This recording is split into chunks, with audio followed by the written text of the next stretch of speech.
Buenos días, jóvenes. A pesar del frío, están algunos presentes, menos mal que desde sus camitas. Entonces, hoy día vamos a hablar de la semiología del esófago y para empezar tenemos que repasar algo de la anatomía que tenga interés desde el punto de vista semiológico.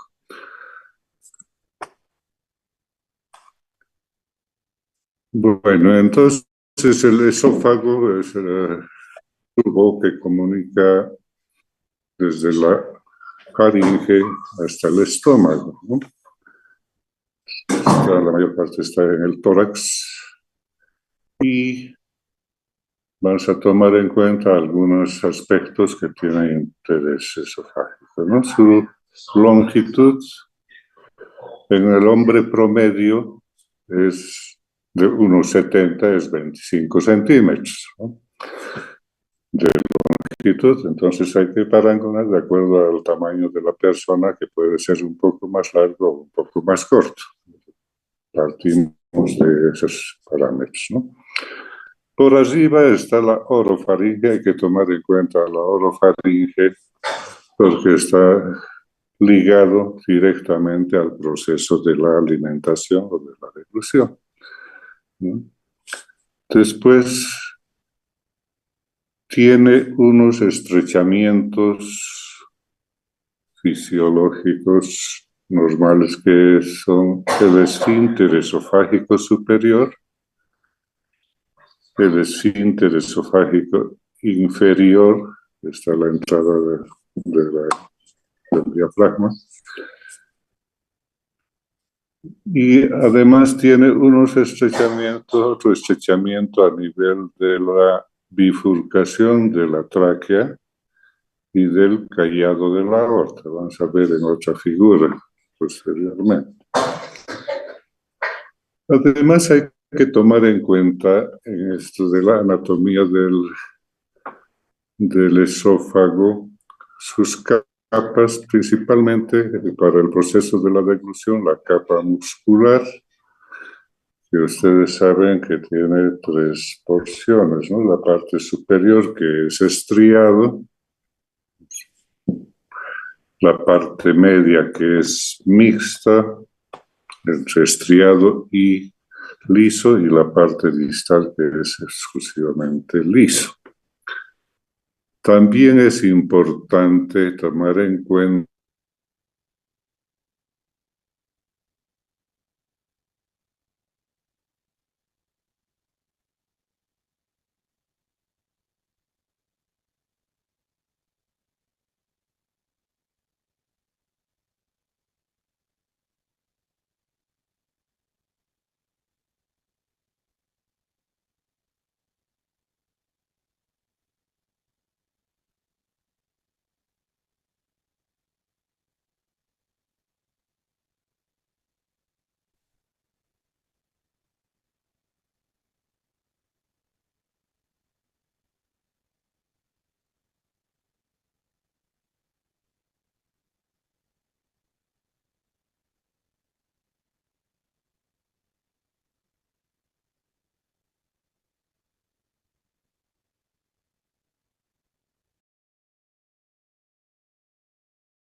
Doctor, buen día, no se le escucha.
Doctor, buenos días, ¿nos escucha?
Ahora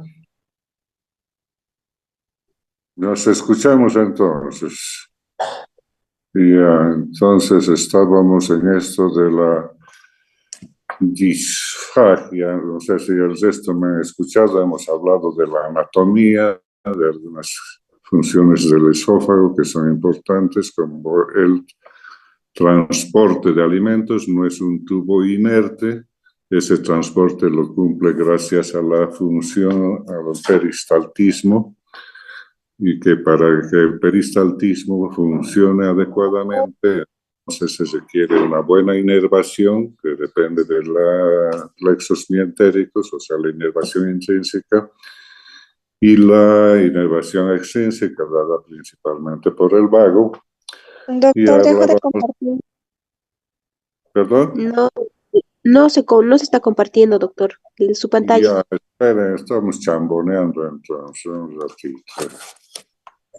Compartir, falta compartir entonces.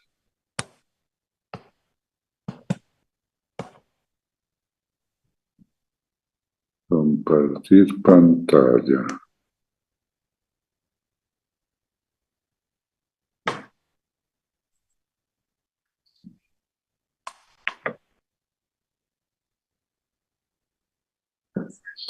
Ahora, Ahora sí, doctor, gracias. ya, muy bien, más bien que están atentos. Entonces, estábamos hablando de esas funciones del esófago. Entonces, estaba hablando, parece que no me han escuchado, de la pirosis, que es esa sensación de quemazón. Doctor, dejo de compartir desde anatomía y tampoco lo escuchamos desde ese momento. Desde la anatomía. Sí, doctor. Ya, pero en la anatomía rápidamente vamos a pasar, ¿no? ¿Ven los 25 centímetros que mide? El estrechamiento superior, que es dependiente del esfínter esofágico superior, el estrechamiento inferior, que es el esfínter esofágico inferior, que su función es principalmente evitar el reflujo, y hay otro estrechamiento anatómico que se debe al callado de la aorta en esta región y a la bifurcación de la tráquea. Hay que tomar en cuenta esos elementos porque pueden ser motivos de manifestaciones, ¿no? Entonces les decía que para su peristaltismo es importante que tenga una capa muscular competente y una inervación funcionalmente adecuada. Y su función del esófago es el transporte de alimentos gracias a ese peristaltismo, que hay primario y secundario que son normales y el terciario que es patológico. Y los síntomas, les decía, esa pirosis, que es por ese reflujo, ¿no? Que es la sensación de quemazón, retroesternal, que se debe al retorno del contenido gástrico hacia el esófago y es propio de esa patología que es ERGE. Después les hablaba del dolor que cuando se relaciona al acto de deglutir se llama odinofagia. Y cuando no puede haber dolor sin el acto de comer, entonces eso es dolor generalmente por espasmo, que es importante tomarlo en cuenta porque puede confundir con el dolor de origen cardíaco.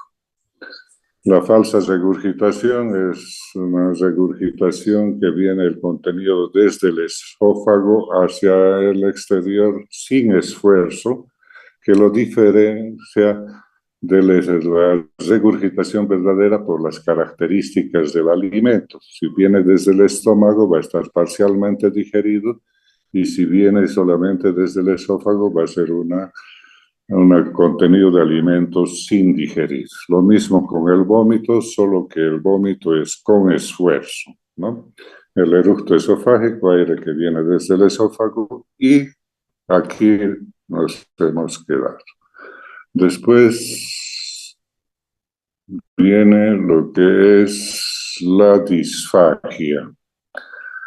La disfagia como manifestación trascendental de los problemas que ocurren en el esófago. Entonces, la disfagia es la dificultad para tragar, para que el alimento, ya sea sólido o líquido, llegue desde la boca hasta el estómago, ¿no? Ahora, tenemos una clasificación de la disfagia de acuerdo a su origen anatómico, ¿no? Clasificación anatómica, que es la orofaringea, la que se va a producir en este sector, donde está la faringe justamente, donde este sector se produce el acto de la deglución, ¿no? Y esto está comandado principalmente por los nervios glosofaringio y neumogástrico vago, 9 y 10, par 9 y 10, ¿no? Entonces, estas estructuras van a depender principalmente de esa inervación, y la deglución va a estar principalmente comandada por estos, y sus alteraciones generalmente dependen de la inervación. También puede haber dificultad para la deglución por problemas anatómicos directos, ¿no?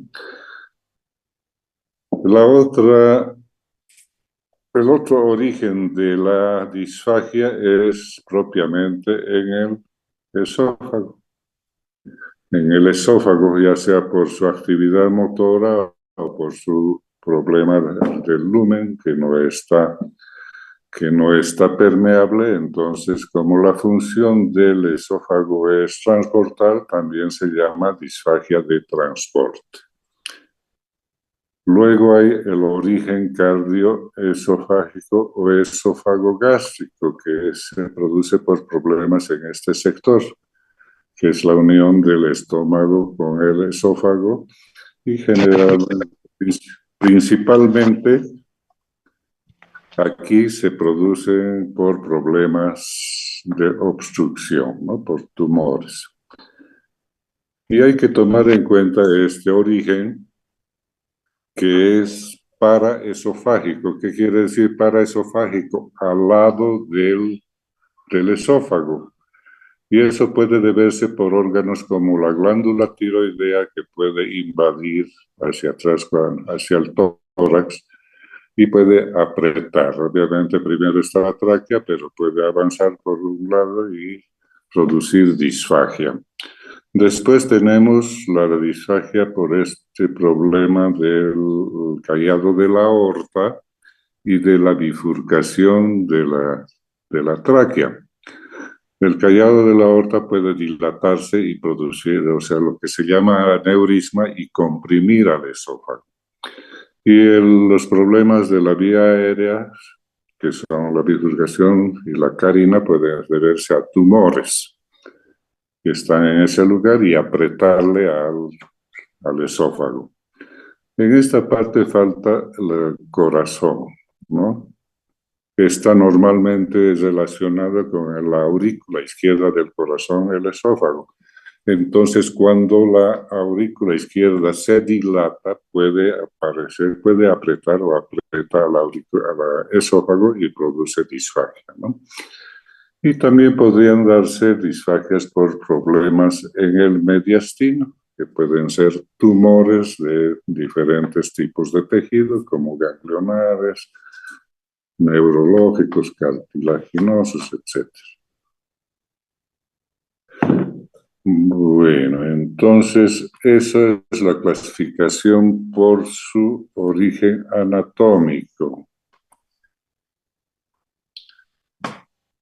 Ahora, su clasificación etiopatogénica, o sea, por su mecanismo. Vamos a tener la clasificación de origen motor y de origen mecánico. El de origen motor quiere decir que la parte motora, o sea, la que hace funcionar al esófago, es la que no está funcionando bien, y eso depende como ya les había dicho, de la inervación y de la capa muscular. O sea, tiene que haber una buena inervación, tanto intrínseca como extrínseca, y además el músculo tiene que responder bien a esos estímulos. Entonces, ¿cuáles son las características de la disfagia de origen motor? Su forma de inicio es súbito, o sea, empieza de un momento a otro sin previo aviso, ¿no? Luego, su curso es variable, o sea, no hay un comportamiento fijo, ¿no? Puede desaparecer por un determinado tiempo, no es constante, y en cualquier momento puede volver a aparecer. Tiene un curso variable e impredecible, ¿no? Y el otro aspecto es el tipo de alimentos a los cuales hay dificultad para la deglución o para el acto de tragar. Entonces, típicamente en esto de la disfagia de origen motor, refieren los pacientes que eso que se tranca es el líquido, porque generalmente se desencadena al tomar líquidos fríos. Entonces los pacientes nos refieren, se me trancan los líquidos, pero si comiera al mismo tiempo algo sólido, entonces también se van a trancar. Entonces, los alimentos que no pueden pasar en la de origen motor de inicio son tanto líquidos como sólidos. Y eso no es lógico, ¿no? Lo lógico es que se tranque primero los sólidos y después progresivamente de semisólidos a semilíquidos, o sea, de menor consistencia. Entonces se llama a este tipo de comportamiento en relación al tipo de alimento disfagia ilógica. Y las de origen mecánico, que por esencia se debe a la disminución o al estrechamiento del lumen esofágico, ¿no? Que es otra de las condiciones para que el alimento pueda llegar hasta su destino, que es el estómago. Entonces, ¿cómo se comportan las disfagias de origen mecánico? Su inicio es insidioso, eso de acuerdo a las causas. Las causas que van a disminuir el lumen del estómago o del esófago van a ser tumores que no aparecen de un rato a otro, la dilatación de la aurícula izquierda, que tampoco es de un momento a otro. Entonces, su inicio es insidioso, o sea, poco a poco. Una vez que aparece, ya no desaparece más, o sea, que es persistente y es de curso progresivo, va a ir empeorando cada vez más, se va a ir agravando más. Y su tipo de alimentos es lógico que al principio se tranquen o no puedan pasar los alimentos sólidos porque el estrechamiento no es tan severo, pero una vez que va avanzando el estrechamiento, ya se van a ir, ya van a tener dificultad para pasar los semisólidos o semilíquidos hasta que no puedan pasar ni líquidos. Esto es la disfagia lógica. Entonces, ese comportamiento nos permite diferenciar entre disfagia de origen motor y de origen mecánico. Ahora, las causas de disfagia de origen motor. Las causas del sistema nervioso central van a ser principalmente las que provoquen o sean disfagias en la parte de la orofaringe, como les había mostrado, el lugar donde esto se produce la deglución, en la disfagia de deglución, está comandada principalmente por los pares 9 y 10, o sea, lesiones de estos pares que vienen desde el sistema nervioso central hasta llegar acá, o sea, su parte central y su parte periférica, Entonces, lesiones en todo ese trayecto pueden producir este tipo de disfagia en la parte de deglución u orofaringia. ¿Cuáles son las causas? Como el Parkinson, accidentes cerebrovasculares, Alzheimer, tumores, traumas que pueden lesionar estas áreas, ¿no? Es común escuchar que la gente mayor se atore con más facilidad, ¿no? Entonces están comiendo y se atoran, ¿no? Ahora, ¿qué manifestaciones son más propias de este lugar, de la disfagia de deglución? La tos, ¿no? Porque hay incoordinación entre la vía respiratoria y la vía digestiva, y la regurgitación o reflujo nasal del lado afectado, ¿no? También puede haber cambio de voz y sus complicaciones pueden ser neumonías a repetición o neumonitis, ¿no? Ya en la parte del esófago, las causas de origen motor pueden ser la esclerosis sistémica, ¿no? Que es la esclerodermia, pero cuando afecta a todos. Esclerodermia se dice cuando solo afecta a la piel, y esclerosis sistémica es que afecta a muchas partes del organismo, sus tejidos, entre esos el tubo digestivo, pulmones, riñones, etc. Entonces esto afecta a la parte motora por la infiltración que se hace. Y la acalasia, que es la primaria, que es una denervación, o sea, no hay la inervación intrínseca. Entonces se produce una dificultad por falta de peristaltismo y además por una tensión permanente del esfínter esofágico inferior que no se relaja para permitir el paso de los alimentos. Entonces, esta es una causa de megaesófago, ¿no? Tiene sus características. También esto suele ser progresivo, ¿no? Y el Chagas, en nuestro medio hay que tomar en cuenta el Chagas, que es una forma de acalasia secundaria, porque el Chagas afecta o destruye los plexos mientéricos, ¿no? Entonces se produce una disfagia de origen motor. Entre las causas de disfagia mecánica, o sea, esas causas que disminuyen el lumen o la permeabilidad del esófago, están los tumores del esófago, que con mayor frecuencia son malignos que benignos y con mayor frecuencia son el tercio distal, ¿no? Y estos obviamente van a ir aumentando de tamaño en forma progresiva.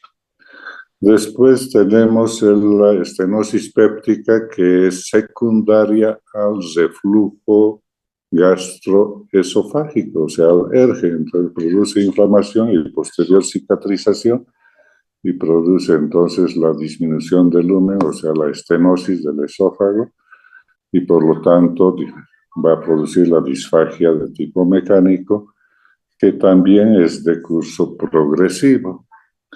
Tenemos el divertículo de Zenker, que es como una bolsita que está en la parte superior del esófago, que protruye hacia el exterior y que al llenarse de alimento durante el acto de la alimentación, va a aumentar su tamaño y como está al lado del esófago, le va a ir comprimiendo desde el exterior.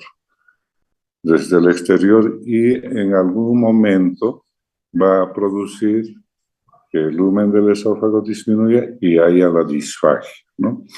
Esto les he puesto especialmente porque tiene un comportamiento un poco particular. Hemos visto que todas las causas de disfagia de origen mecánico, la mayoría tienen un inicio insidioso, un curso progresivo y permanente y de disfagia lógica, ¿no? En el divertículo de Zenker, por ser una bolsita que se llena durante el acto de la alimentación, entonces la disfagia no está presente con el primer bocado, sino al aumentar su contenido durante el acto de la alimentación. Entonces aparece como a media a la mitad de estar almorzando, ¿no? Y después uno deja de comer y aprende el paciente a buscar posiciones donde se vacía. Entonces, para la próxima alimentación no está presente desde el principio. Entonces, eso le diferencia del resto del comportamiento de las disfagias de origen mecánico, ¿no? No es una cosa que está permanente. Luego tenemos este del anillo de Schatzky, que es una banda de tejido mucoso en el tercio, en la parte inferior del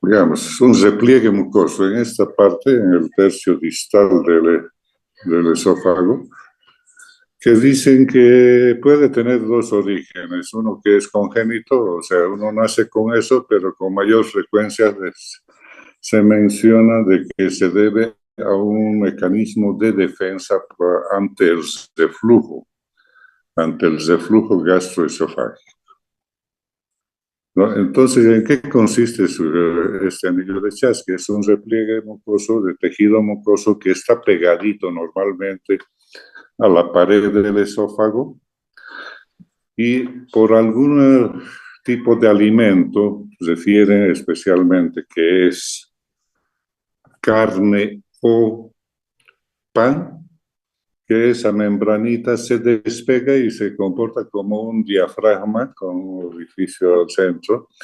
Entonces disminuye el lumen del esófago en forma súbita, ¿no?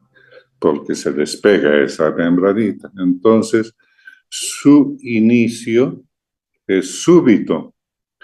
Una vez que se resuelve, porque eso hay que resolverlo por endoscopía con extracción del cuerpo o lo que ha producido ese despegamiento, ese anillito, ese repliegue mucoso se vuelve a pegar a sus paredes, en la mayoría de los casos.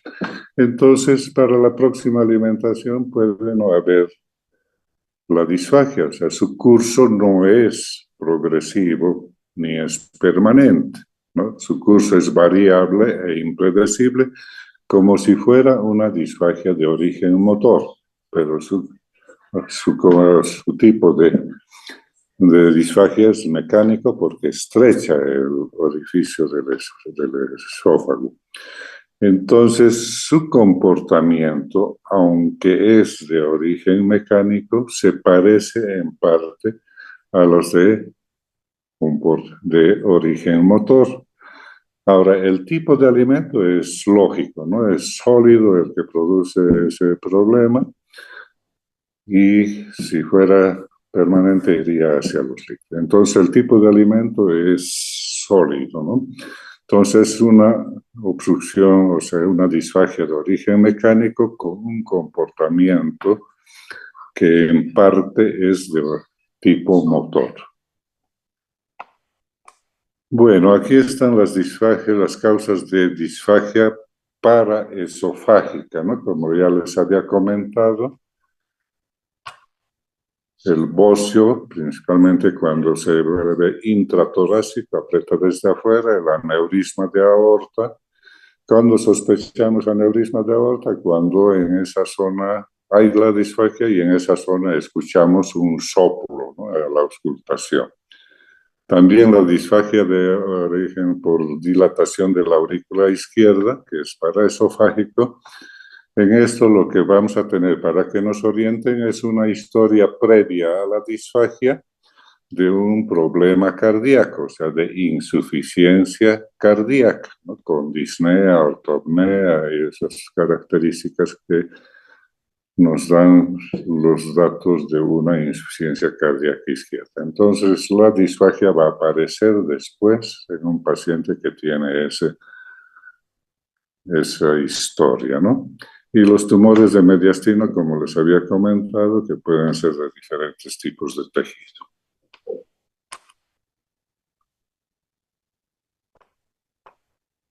Bueno, la disfagia, ¿qué signos puede tener? El problema está en el esófago, en el motor, entonces, en el de origen motor, en el peristaltismo. Entonces, a la exploración física habitualmente no encontramos nada, ¿no?